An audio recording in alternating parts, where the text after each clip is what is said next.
আমার মতন পেশেন্ট যদি সুস্থ হতে পারে তো তোমরা সবাই সুস্থ হবে, এটা একদম গ্যারান্টি। এটা আমার খুব খারাপ লাগে যে আজকাল মাঠগুলো ফাঁকা থাকে, ছোটরা মাঠে খেলতে যায় না, ফুটবল খেলা হয় না, ক্রিকেট খেলা হয় না, সবাই বসে বসে ফোন দেখছে।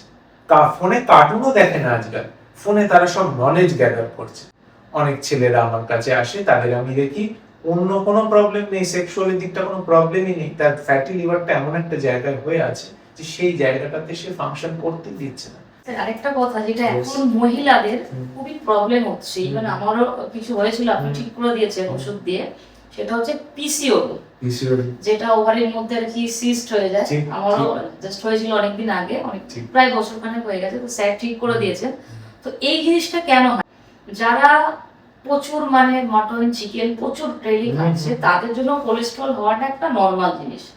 কিন্তু স্যার আমি বাইরে বাইরে এত ট্রাভেল করি, আমি চেষ্টা করি ভেজিটেবলস খাওয়ার, এবং প্রচুর পরিমাণে জলটা আমি বাইরে গেলে সেটা ভালো জলই খাওয়ার চেষ্টা, যেটা আপনি বলেছেন যে জল থেকে আর কি মেন রোগটা হয়, আপনি বলেছেন বলে আমার যারা ভিউয়ার্স তারাও জানে বাইরে গেলে সবসময় মিনারেল ওয়াটার জল ইজ ভেরি ইম্পর্টেন্ট। কিন্তু স্যার আমার কোলেস্ট্রল এখন 285, এটা কেন স্যার? কেন আমি কোনো স্মোক করি না, কোনো কিছু, আমি মটন তো ছেড়েই দিন, মানে বছরে বা 6 মাসে হয়তো একবার হয়তো কেউ বললো বা বিরিয়ানি খেলাম সেখানে হয়তো খাওয়া হয়, এই জিনিসটা কেন?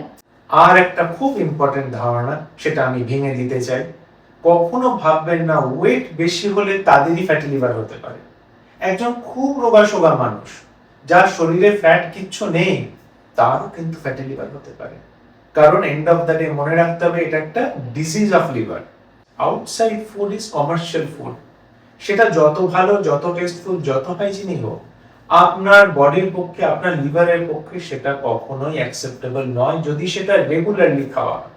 মানে লিভারটা সম্পূর্ণ খারাপ হয়ে যেতে পারে, তখন কিন্তু লিভার ট্রান্সপ্লান্ট করতে হবে।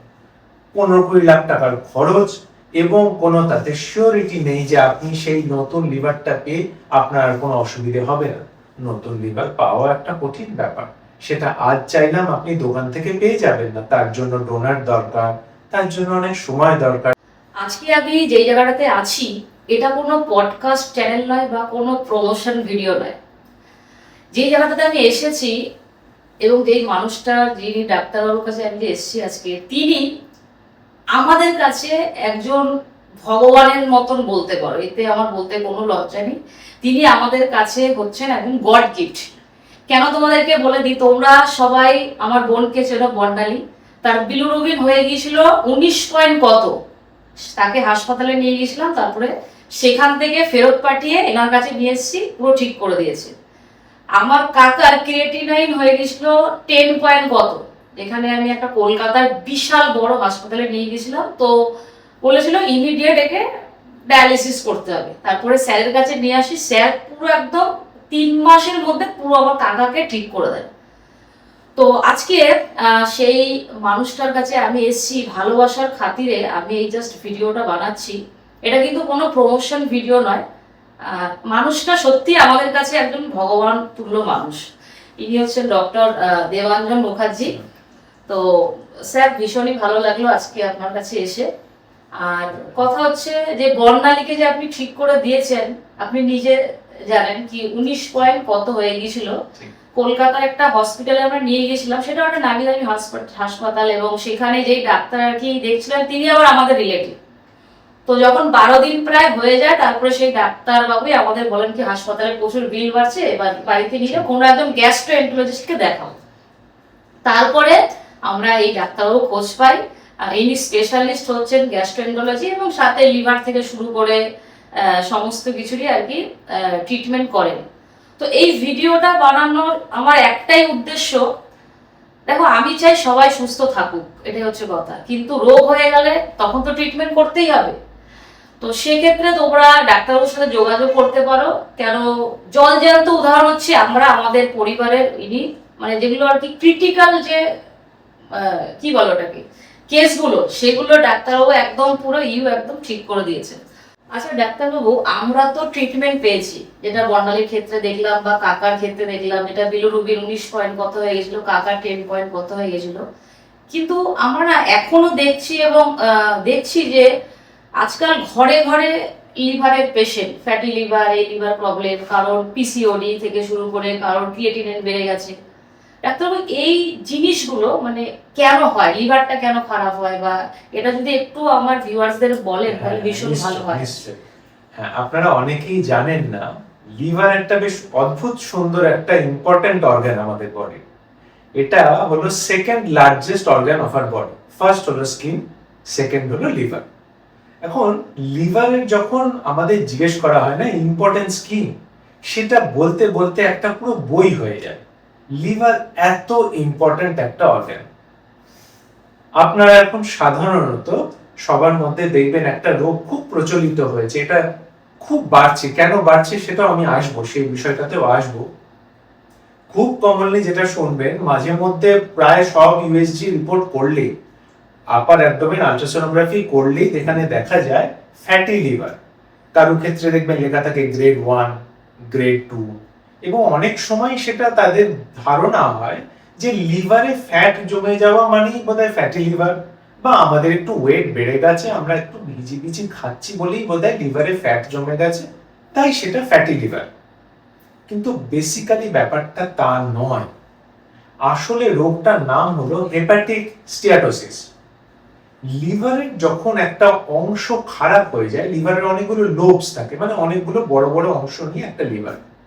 সেই লিভারের যখন একটা অংশ খারাপ হয়ে যায়, সেই জায়গাটা ফ্যাটে ভরে যায়, মানে সেই অংশটা খারাপ হয়ে গেছে। সেই জন্য সেটাকে বলা হয় হেপাটিক স্টিয়াটোসিস বা ফ্যাটি লিভার। আসলে ওটা একটা ডিজেনারেটিভ ডিজিজ অফ লিভার।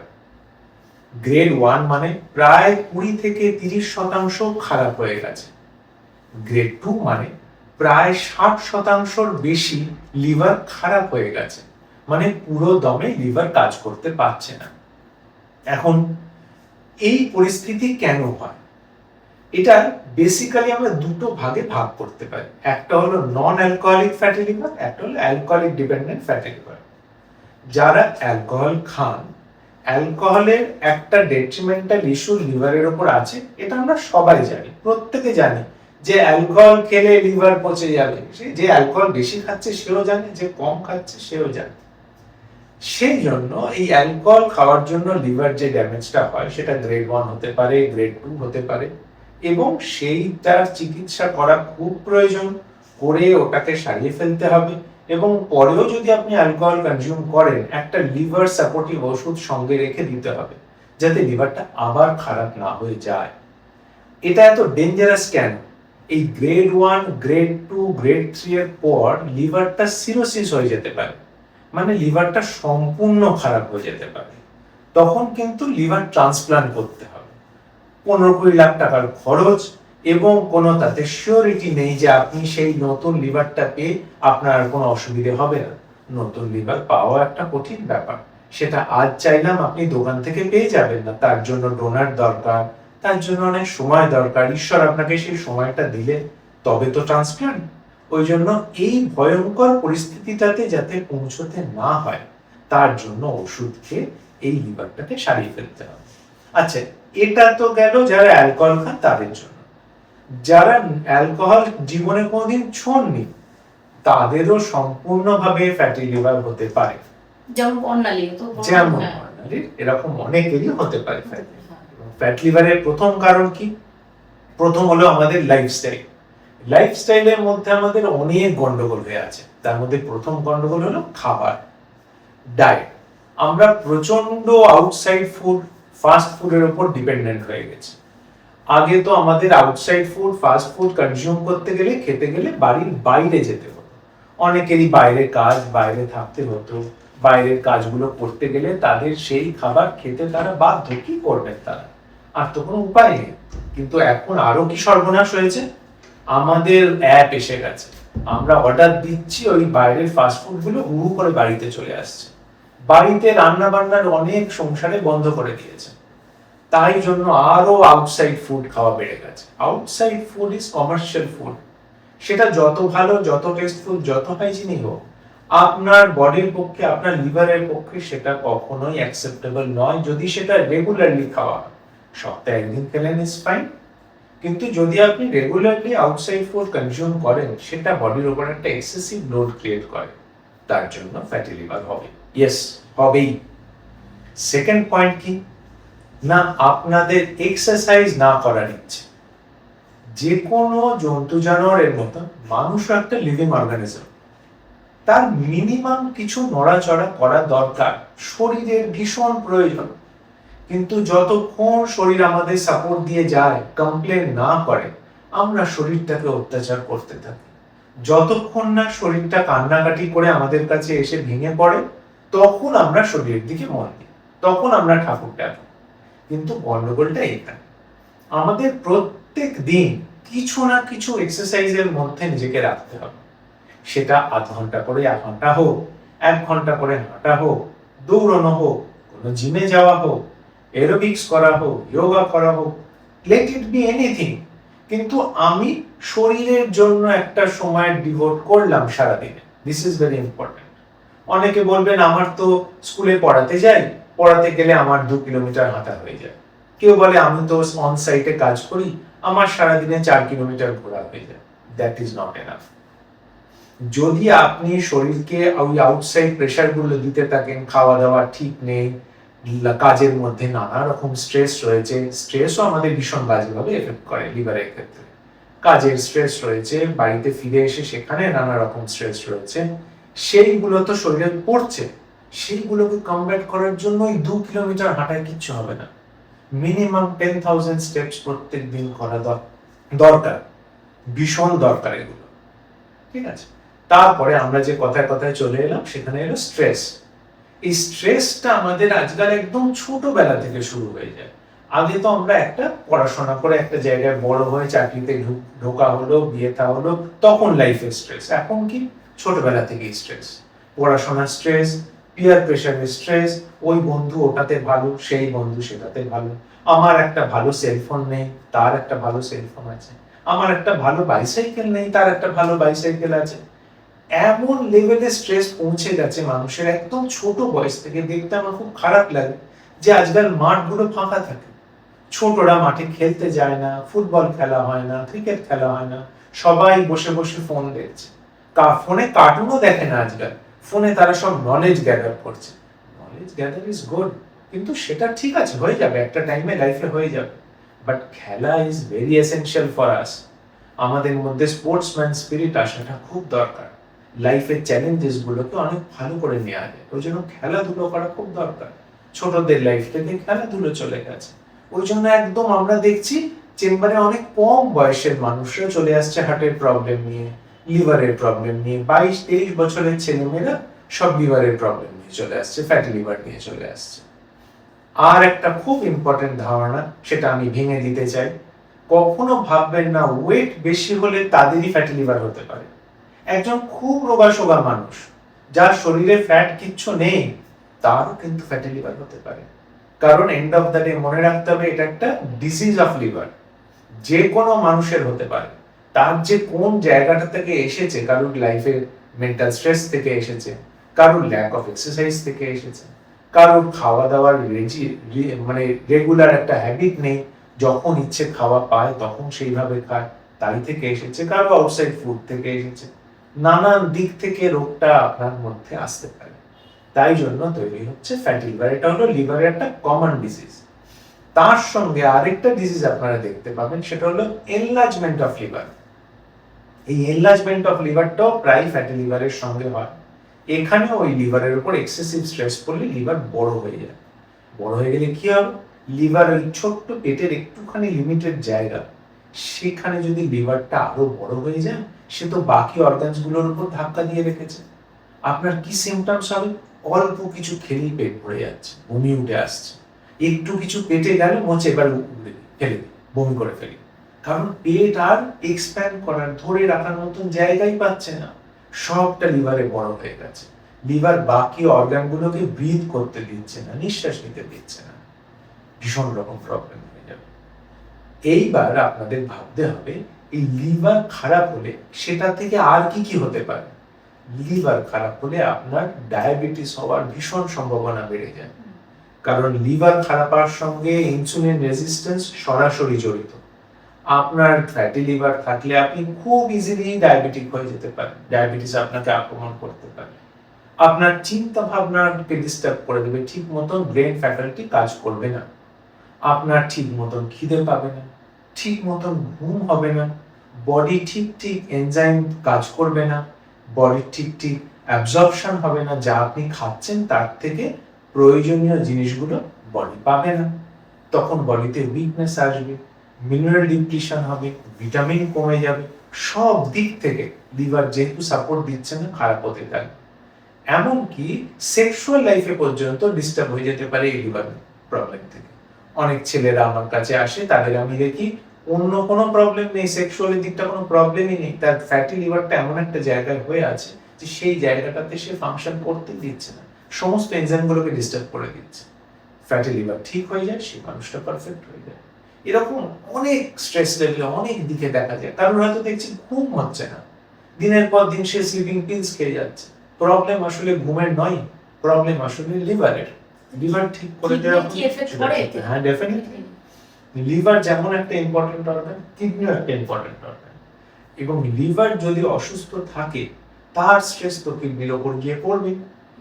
একে তো এনলার্জ লিভার হয়ে গেছে, সেটাতে ধাক্কা দিচ্ছে, সব দিকটা ভরে আছে। কিডনি একটা খুব সেনসিটিভ অর্গান, সে বডির একদম আয়নিক ব্যালেন্স গুলোকে একদম পারফেক্ট মেজারমেন্টে রাখে, মানে ঠিক কতটা ইউরিনে বেরিয়ে যাবে, কতটা সল্ট থাকবে। এই যে আপনারা দেখেন সোডিয়াম পটাশিয়াম আপনারা মাপেন কিডনিতে, ইউরিনে মাপেন, ক্রিয়েটিনিন মাপেন, এগুলো একদম ছোট্ট ছোট্ট মেজারমেন্ট, যেগুলো খুব অল্প একটু এধার ওধার হলেই বডিতে একদম হইচই ফেলে দেয়। সোডিয়াম পটাশিয়াম এগুলো আমাদের নিউরোনাল রেসপন্স গুলোর জন্য রেসপন্সিবল। এই যে আমাদের নার্ভ, হাত কাজ করছে, আপনি হাতে একটু ছ্যাঁকা লাগলো হাতটা সরিয়ে নেবেন, এই সমস্ত রেসপন্স গুলোর জন্য সোডিয়াম পটাশিয়াম দেয়। তাকে কি কন্ট্রোল করে? কিডনি। কিডনিতে ওই কাজটি মতন করতে পারবে না। কিডনি একটা এনজাইম তৈরি করে, যে এনজাইমটার জন্য আপনার শরীরে রক্ত তৈরি হয়। আমরা সবাই জানি হিমোগ্লোবিন পড়ে যায় কেন না, ঠিক মতন আমরা আয়রন খাই না বলে। কিন্তু কিডনি যদি ওই এরিথ্রোপয়েটিন এনজাইমটাকে তৈরি করে না দেয়, তাহলে আপনার রক্ত তৈরি হবে না। ওই জন্য দেখবেন যেসব কিডনি পেশেন্টদের ডায়ালিসিস চলছে তাদের হিমোগ্লোবিন ড্রপ করে যায়। প্রত্যেকটা বডিতে প্রত্যেকটা অর্গান একজন আরেকজনের সঙ্গে মিলে আপনার বডিটাকে খুব সুন্দরভাবে একটা হিমোস্ট্যাসিস মেনটেন করছে, একটা ব্যালেন্স মেনটেন করছে। আপনি একজন সুস্থ মানুষ হয়ে হাঁটছেন, তো তার ব্যাকগ্রাউন্ডে প্রত্যেকটা অর্গান নিঃশব্দে আপনাকে সাপোর্ট দিয়ে যাচ্ছে, তাদের কাজ করে যাচ্ছে। আরেকটা অর্গানের নাম আপনারা খুব একটা শোনেননি, কিন্তু এখন খুব সামনে আসছে, সেটা হলো প্যানক্রিয়াস। প্যানক্রিয়াস একটা ভীষণ ইম্পর্টেন্ট জিনিস, যেটা লিভারের পাশে পাশে যায়, ফ্যাটি প্যানক্রিয়াস। ওই প্যানক্রিয়াস ওই রকম ভাবে খারাপ হয়ে যায়। প্যানক্রিয়াস খারাপ হলে আরেক প্রবলেম, তখন দেখা যায় প্যানক্রিয়াটাইটিস। তখন এই লিভারকে সাপোর্ট দিতেই হয়, তার সঙ্গে প্যানক্রিয়াসকে সারাতে হয়। প্যানক্রিয়াসের বাইরের দিকটা কি করে? আপনার ডায়াবেটিসকে ঠিক করে। আর প্যানক্রিয়াসের ভেতর দিকটা কি করে? ভেতর দিকটা আবার ওই এনজাইমগুলো ছাড়ে, যেগুলো আপনার হজমকে হেল্প করে। স্যার আরেকটা কথা, যেটা এখন মহিলাদের খুবই প্রবলেম হচ্ছে, মানে আমারও কিছু হয়েছিল, আপনি ঠিক করে দিয়েছেন ওষুধ দিয়ে, সেটা হচ্ছে পিসিওডি, যেটা ওভারের মধ্যে আর কি সিস্ট হয়ে যায়। আমারও জাস্ট হয়েছিল অনেকদিন আগে, অনেক প্রায় বছরখানেক হয়ে গেছে, তো স্যার ঠিক করে দিয়েছেন। তো এই জিনিসটা কেন হয়? পিসিওডিও খুব ইম্পর্টেন্ট, আজকাল খুব বাড়ছে মানুষের মধ্যে, বাচ্চা মেয়েদের মধ্যে পিসিওডি খুব বেড়ে গেছে। এতটা বেশি কিছু আজ থেকে 10 বছর 20 বছর আগে ছিল না। এই পিসিওডি বাড়ার একটা প্রধান কারণ হলো স্ট্রেস। লাইফে ভয়ঙ্কর রকম স্ট্রেস আসা একটা ইম্পর্টেন্ট কারণ। আরেকটা সেই চলে গেল সেই হিজিবিজি খাওয়া আর ল্যাক অফ এক্সারসাইজ। ওই জন্য দেখবেন বেশিরভাগ ডক্টররা গাইনাকরা বলেন পিসিওডি হলে আগে ওয়েট কমান এবং একটা ফুল এক্সারসাইজ রেজিমেনের মধ্যে থাকুন। এক্সারসাইজ করা খুব দরকার, কিন্তু হ্যাঁ এটাও ঠিক, শুধু এক্সারসাইজ করলে পিসিওডি কিন্তু সেরে যাবে না। পিসিওডির জন্য ওষুধ খেতে হবে। তার জন্য আপনি যদি হরমোনাল ট্যাবলেটস খান, সেটা আপনাকে রিলিফ দেবে, কিন্তু সেটা পিসিওডি কিওর কখনো করবে না। পিসিওডি যদি কিওর করতে হয়, তার জন্য আলাদা গ্রুপ অফ মেডিসিনস আছে, সেগুলো খেতে হবে। খাওয়ার পর পিসিওডি আবার যখন ইউএসজি করবেন, দেখবেন পিসিওডি সেরে গেছে আর নেই। যখন হরমোনাল টেস্টগুলো করবেন, সব হরমোনসগুলো ঠিক হয়ে গেছে, ওষুধ বন্ধ হয়ে যাবে, you will live happily ever after. আচ্ছা, আরেকটা যেটা আমার প্রশ্ন, যারা প্রচুর মানে মটন চিকেন প্রচুর ডেইলি খাচ্ছে, তাদের জন্য কোলেস্ট্রল হওয়াটা একটা নর্মাল জিনিস। ঠিক। কিন্তু স্যার আমি বাইরে বাইরে এত ট্রাভেল করি, আমি চেষ্টা করি ভেজিটেবলস খাওয়ার, এবং প্রচুর পরিমাণে জলটা আমি বাইরে গেলে সেটা ভালো জলই খাওয়ার চেষ্টা, যেটা আপনি বলেছেন যে জল থেকে আর কি মেন রোগটা হয়। আপনি বলেছেন বলে আমার যারা ভিউয়ার্স তারাও জানে বাইরে গেলে সবসময় মিনারেল ওয়াটার জল ইজ ভেরি ইম্পর্টেন্ট। কিন্তু স্যার আমার কোলেস্ট্রল এখন 285, এটা কেন স্যার? কেন আমি কোনো স্মোক করি না, কোনো কিছু, আমি মটন তো ছেড়েই দিন, মানে বছরে বা 6 মাসে হয়তো একবার হয়তো কেউ বললো বা বিরিয়ানি খেলাম সেখানে হয়তো খাওয়া হয়, এই জিনিসটা কেন? এর প্রধান কারণ আমি একটু আগেও বলেছি, আবার বলছি, প্রধান কারণ হলো আমরা আবার ফিরে আসছি আউটসাইড ফুড। আপনি যদি ডাল ভাতও খান কিন্তু রেগুলার সেটা যদি আউটসাইডের হয়, সেটা আপনার শরীরের পক্ষে একটা লোড ক্রিয়েট করবে। আচ্ছা, আমি যদি আমি ডাল ভাত খাই সেটা বাইরের খাবার হলে সেটাও করবে? সেটা কমার্শিয়াল ফুড, নন-ভেজের কোনো ব্যাপার নেই। Commercial food is always dangerous for us. আমরা সবসময় তো ভেবে নিতে পারি না আমিষ খাবো কিন্তু বাইরের খাবার খাবো না।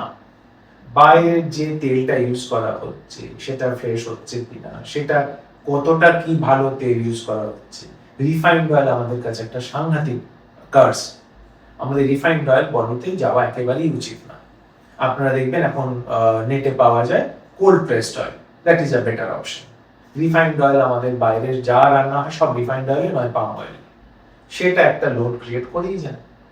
ওই জন্য নিঃশব্দে, এবং এইগুলো প্রবলেমগুলো সবচেয়ে ভয়ঙ্কর, আপনি যতক্ষণ না ইবুপ্রোফেন টেস্ট করছেন আপনার যে ট্রাইগ্লিসারাইড এবং কোলেস্টেরল বেড়ে গেছে সেটা বোঝার বিশেষ কোনো উপায়ও থাকে না।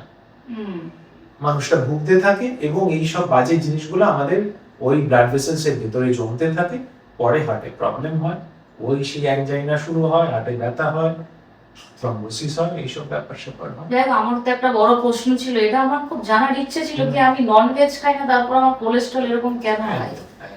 তো তোমাদের যদি কোনো এরকম প্রবলেম থাকে, লিভার থেকে শুরু করে পিসিওডি এবং যেটা কি কোলেস্ট্রল তো আমি স্যারকে এখন সেরকম ভাবে দেখাইনি, পিসিওডি এর আগে দেখিয়েছিলাম আমি, এখন পুরোপুরি ঠিক হয়ে গেছে। লিভারের সঙ্গে আরেকটা রোগ খুব জড়িত যেটা সাধারণ মানুষ জানেন না, সেটা হলো পাইলস বা অর্শ, হেমারয়েডস। পাইলসের সঙ্গে লিভার ভীষণ রকম জড়িত। এই যে পাইলসের ব্লিডিংটা হয় বা পাইলসের জায়গাটা ফুলে যায়, ওটা বডির একটা প্রোটেক্টিভ মেকানিজম। আসলে লিভারের চারধারে একটা রক্তের একটা জালিকা আছে। লিভারে কোনো গন্ডগোল হলে, খুব ইন্টারেস্টিং ব্যাপার, ঈশ্বর তৈরি করেছে তো দারুণ। তা সেই রক্তের জালিকাটাতে যখন আশপাশে লিভারে প্রবলেম হয়, জালিকাটাতে প্রেসার বেড়ে যায়। এখন সেখান থেকে যদি ফেটে গিয়ে ব্লিডিং শুরু হয়, সেটাকে ক্যাপিলারি বলে, ফেটে গিয়ে ব্লিডিং শুরু হয়, সেই মানুষটি মারা যাবে, বাঁচানো যাবে না। আচ্ছা, সে তখন সঙ্গে সঙ্গে সেই ক্যাপিলারি প্রেসারটাকে ট্রান্সমিট করে দেয় ওই আমাদের বডির জায়গায় অ্যানাল এরিয়াতে ওই রকম আরেকটা ক্যাপিলারি আছে সেখানে। সেই ক্যাপিলারি গুলো ফুলে যায়, ফুলে গিয়ে পাইলস তৈরি হয়, অনেক সময় ফেটে গিয়ে ব্লিডিং হয়, ওই গিয়ে ওখান থেকে মানুষটা বেঁচে যায়, মানুষের প্রাণটা বেঁচে যায়। কিন্তু যদি লিভার পাইলসকে সারাতে হয়, নির্মূল করতে হয়, তাহলে তার সঙ্গে লিভারকেও ঠিক করে ফেলতে হবে। ঠিক, মানে সবকিছুর মূলে জড়িয়ে আছে লিভারটা। একদম। বাইরের খাবার দাবার খেলে আরেকটা আমাদের খুব প্রবলেম হয়, সেটা হলো গ্যাস্ট্রিক আলসার। গ্যাস্ট্রিক আলসারের আমরা ভাবি পেট, আমরা কিছু খেতে ভয় পাই গ্যাস্ট্রিক আলসার হলে, ডাক্তারবাবু কিছু খাচ্ছি, যা খাচ্ছি গ্যাস হয়ে যাচ্ছে। না, থিওরিটা ভুল। আমাদের পেটের ভেতর যে অ্যাসিডটা থাকে না, সেটা খুব কড়া অ্যাসিড, সাংঘাতিক কড়া অ্যাসিড। এই বাইরে যে আমরা টয়লেট পরিষ্কার করার জন্য যে অ্যাসিড কিনি, তার চেয়েও কড়া অ্যাসিড। পিএইচ থাকে 1.5, যেটা আমাদের পেটেই থাকে। কিন্তু পেটের গায়ে এত সুন্দর একটা লাইনিং দেয়া থাকে যে সেটা পেটের লাইনিংটাকে কিছু করতে পারে না, সুন্দর ওখানে অ্যাসিডটা থাকে। এই অ্যাসিডটা খুব দরকার আমাদের। আমরা যা খাবার খাচ্ছি তার মধ্যে যা ব্যাকটেরিয়া আছে, ওই অ্যাসিডটা মেরে দেয় ব্যাকটেরিয়াগুলো। আচ্ছা, ছেলেদের একটা, আমি কদিন আগে একজনকে পাঠিয়েছিলাম, হ্যাঁ বলে দিই, ওটা এক সেকেন্ড মনে রাখো, প্রস্টেটের ব্যাপার। হ্যাঁ বলে দিই। এই বাই চান্স এই অ্যাসিডটা যদি উপরে উঠে আসে, ফুড পাইপে চলে আসে, ফুড পাইপে কোনো লাইনিং নেই, তখন ফুড পাইপটাকে জ্বালিয়ে দেয়। বা যদি আমরা ঠিক করে খাওয়া দাওয়া না করি, রক্তের সাপ্লাই যদি ওয়ালে না যায়, স্টমাকের ওয়ালে, তাহলে সেই যে লাইনিংটা আছে সেই লাইনিংটা নষ্ট হয়ে যায়, সেই লাইনিং ফুটো হয়ে যায়, সেইখান দিয়ে অ্যাসিড গিয়ে ওই ওয়ালে অ্যাটাক করে এবং সেখান থেকে ব্লিডিং হয়, গ্যাস্ট্রিক আলসার হয়ে যায়। তো ভেরি ইন্টারেস্টিং। এগুলো তো আমরা বুঝবো, এগুলো ডাক্তারবাবু ওইগুলোকে সব কিছু, এইটাই একটা আনন্দের ব্যাপার যে গ্যাস্ট্রিক আলসার হোক বা লিভার হোক, যে কোনো রোগ হোক, এই একটা খুব ভালো জিনিস যেটাকে সম্পূর্ণভাবে ওষুধ খেয়ে সারিয়ে ফেলা যায়। লিভারের যে কন্ডিশনই হোক, গ্রেড 1, গ্রেড 2, গ্রেড 3, পুরো ফ্যাটি লিভারটাকে সারিয়ে ফেলা যায়। একদম রিপোর্টে আসবে no evidence of any liver disease is found, একদম ওষুধ বন্ধ একদম হয়ে যাবে। ডাক্তারবাবু বলছেন, এবং আমরাও গ্যারেন্টি দিচ্ছি, কারণ বর্ণালী তার জল জানতো, কারণ ডাক্তারবাবু তো ওনার মানে হাসপাতাল তো বলে দিয়েছে পেশেন্টকে নিয়ে যাও। হ্যাঁ, ঠিক ঠিক। ওদের কিন্তু সুবিধা। ইনি সেই মানুষ যিনি বর্ণালীকে পুরো ঠিক করে দিয়েছেন। তো তোমরা আসতে পারো, ডাক্তারকে দেখাতে পারো, কোনো ক্রিটিক্যাল কন্ডিশন যদি হয়, মানে লিভার যেরকম বললাম 19.9, মানে সাংঘাতিক, একদম, পুরো একদম। হলুদ হয়ে গেছিল বর্ণালী। সেই মানুষ নড়াচড়া করেন মুশকিল। হ্যাঁ, পুরো আমার এখনো মনে, কিন্তু হ্যাঁ ডাক্তারবাবু একটা কথা বলেছিলেন, আমি এসেছিলাম, কি সিদ্ধ খেতে হবে। তো বর্ণালী খেতে পাচ্ছিল না, তো সিদ্ধ আমরা কদিন খাবো, 7 দিন। সবার পক্ষে তা নয়, ওর তো বড্ড বেড়ে গিয়েছে। হ্যাঁ, বড্ড পুরো হলুদ চোখ, পুরো হলুদ। সবার জন্য ডেফিনেটলি তা। তো ডাক্তার একটা কথা বলেছিল, আমার মনে আছে, কি তোমার খাওয়াটা আগে না তোমার প্রাণটা আগে, তাই তো ভাই বলেছিল তো কথাটা। তো তারপরে তখন বর্ণালী পুরো একদম সিদ্ধ, এখনো বর্ণালী কিন্তু স্যার ফুটানো জল খায় ঠান্ডা করে, আর এখনো কিন্তু বাইরের খাবার মানে অতটা না, খুব কম, কিন্তু বাড়ির খাবারই খায়। হ্যাঁ, একটা হ্যাবিট, তেল ভালো ছাড়া habit, সিদ্ধ খাবারটা খায় এখন। ভালো হ্যাবিট তৈরি করা ভালো। আমাদের ইন্ডিয়ানদের খাবার খুব tasteful. Indian cuisine is over the world very tasteful. ও তো সারা বিশ্ব ঘুরে বেড়াচ্ছে, ও জানে। সত্যি তাই। কিন্তু আমাদের এই খাবারটা টেস্টফুল হওয়ার সঙ্গে সঙ্গে আমাদের বডির পক্ষে খুব একটা হেল্পফুল না। আমরা ইটালিতে যাই, ইউএসএ যাই, ইউকেতে যাই, ওরা ম্যাক্সিমাম ফুড কিন্তু is boiled food. Boil food একদম একদম। চায়নাতে যাই, গোটা চাইনিজ পপুলেশন আছে, জাপানে যাই, মানে যে সব জিন্সগুলো আমরা দেখি একদম হেলদি, রোগ টোগ বেশি হয় না, তাদের কিন্তু food habit is always mostly on boiled food. আমরা একটু আনন্দে বেশি খেয়ে ফেলি ভালো ভালো খাবার, ঠিক কথাই, কিন্তু সেটাকে একটু খেয়াল রাখতে হবে, সঙ্গে একটু বয়েলড ফুডের সাপোর্ট দিয়ে দিতে হবে, হেলথটা ভালো থাকে। একটা টার্ম যেগুলো আপনাদের মধ্যে খুব আপনারা শোনেন, সেটা হলো অ্যাসিডিটি, আইবিএস, কনস্টিপেশন, ওই ইরিটেবল বাউল সিনড্রোম, মানে কনস্টিপেশন কোনোদিন পটি হার্ড হচ্ছে, কোনোদিন হচ্ছে না, কোনোদিন লুজ মোশন হয়ে যাচ্ছে, এই সব ব্যাপারগুলো। তারপর অ্যাসিডিটি, খুব বুক জ্বালা করছে, এই সব জায়গায় ব্যথা করছে, চামড়া ঢেকুর উঠছে, গা বমি করছে, খাবার কিছু খেতে ভালো লাগছে না, এইগুলো হলে সবসময় জানবেন এগুলো লিঙ্ক করছে লিভারের দিকে, ইন্ডিকেট করে চলে আসছে। এই কনস্টিপেশন একজন মানুষ আমার কাছে এসেছেন, এক একজন পেশেন্ট সারা জীবন ধরে তিনি ভুগছেন, 20-25 বছর ধরে ভুগছেন, কোনো ওষুধ খেয়ে তার কনস্টিপেশন ঠিক হয় না। যেসব পালভেটিভ, দিনে 2-3টে পালভেটিভ খেয়েও তার পটি হচ্ছে না, সেই মানুষকে যখন লিভার সাপোর্ট দিয়ে তার কনস্টিপেশনকে ঠিক করে দেওয়া হলো, সেই মানুষ সম্পূর্ণ সেরে গেলেন, সব ওষুধ বন্ধ হয়ে গেল, তার পটির মুভমেন্ট একদম ঠিক হয়ে গেল। ওই জন্য এইসব ব্যাপারগুলোকে খুব সুন্দরভাবে কজেশন দেখে, কি কারণ হচ্ছে, পিন পয়েন্ট কারণ দেখে তারপর সেগুলোকে ট্রিট করতে হবে, মানুষ সম্পূর্ণ সেরে যায়, কোনো তাতে প্রবলেম থাকে না। খেয়াল রাখবেন, যখন এই একটা খুব ইম্পর্টেন্ট সিমটম আপনাদের বলে দিচ্ছি, যখন দেখবেন সাধারণ অ্যাভেলেবল হজমের ওষুধগুলো খেয়ে আপনার অ্যাসিডিটি সারছে না, হজমে কোনো হেল্প করছে না, তখন ডেফিনেটলি জানবেন কিছু একটা প্রবলেম আছে, একটা ইউএসজি করা দরকার, কারণ ফ্যাটি লিভার হতে পারে। বর্ণালী বস, এই চলে এসেছে বর্ণালী, হ্যাঁ। স্যারের পেশেন্ট, এসো। Permanent patient. এটা আমি এই পেশেন্টকে আমি এবার হলুদ থেকে সাদা হতে দিয়েছি। একদম একদম, এটা সত্যি, একদম, এটা সত্যি। একদম। ওর এখানে একটু প্রবলেম হয়ে গেছে, সেই জন্য আবার স্যারকে দেখাতে নিয়ে এসেছি। হ্যাঁ হ্যাঁ, ঠিক আছে, সে আমি মানে হচ্ছে আমাদের জলজান্ত উদাহরণ। হ্যাঁ, বডি তো পুরো তো ইয়েলো ছিল, হ্যাঁ, এখন আমি একটু একদম। হোয়াইট আছে। একদম। আমার কাছে আসতো পেশেন্ট, রোজ আসতো, যতবার আসতো এসে আমায় বলতে থাকতো, আমি বাঁচবো তো। সত্যি তাই। আমার অবস্থাটাই ওরকম হ্যাঁ, হয়ে গেছে। কোনো চিন্তা নেই, এখন একদম ঠিক আছে। তো শেষে তোমাদেরকে একটাই কথা বলবো, দেখো আমি যে ভিডিওগুলো বানাই, নানান দেশে বিদেশে যাই, ভালো ভালো ভিউগুলো ক্যাপচার করি এবং ইনফরমেশন দিই, এটাই মূলত আমার ভিডিওর মেন কারণ।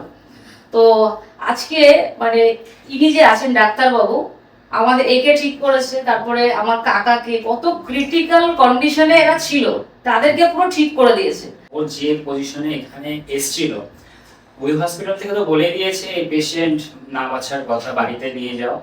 তো ঠাকুরের অনেক কৃপা যে স্যারের কাছে আমরা এসছি, স্যার বলছে ঠিক আছে একটু আগে আসলে আরো বেটার হতো, অনেকটা দেরি হয়ে গেছে কিন্তু ঠিক হয়ে যাবে। তারপরে স্যার ওষুধ দিল, তারপরে ওর খাওয়ার কিছু গাইডলাইন্স রয়েছে, সিদ্ধ টিদ্ধ খেয়েছে, প্রায় অনেক মাসে 3 মাসের মতন খেয়েছে।